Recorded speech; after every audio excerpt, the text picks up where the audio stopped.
Welcome back.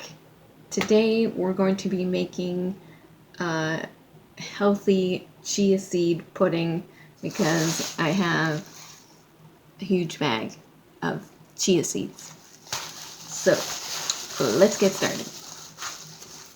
You're going to want a bowl, and to that bowl you're going to add 3 tablespoons of chia seeds.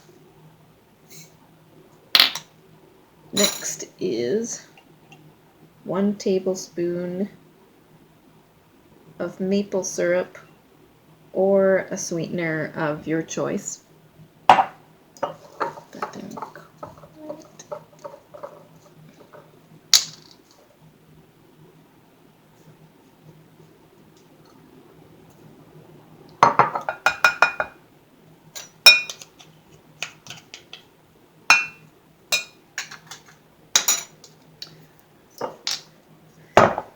Next, add in 1 teaspoon of vanilla.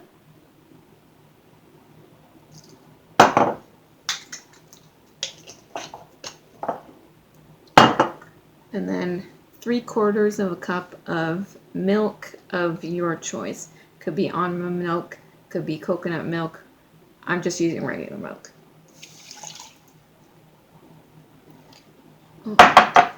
So once you got all in there, you're going to give it a stir.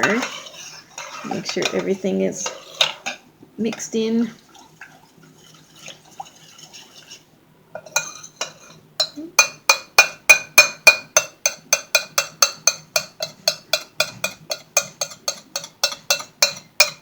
Now once you've mixed it, you're basically just going to let it sit here for 15 minutes.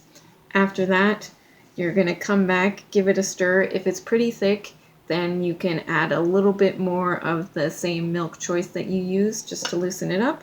And then you can add in whatever else toppings mix you want. I have some strawberries here that are thawing, so I'm going to chop those up and throw them in when it's done. I'll have a link or different recipes with the video for different varieties that you can make with this. Basically, this is just the base, and then you can do so many other things with it. So yeah, that'll be at the end of the video. Hope you enjoy.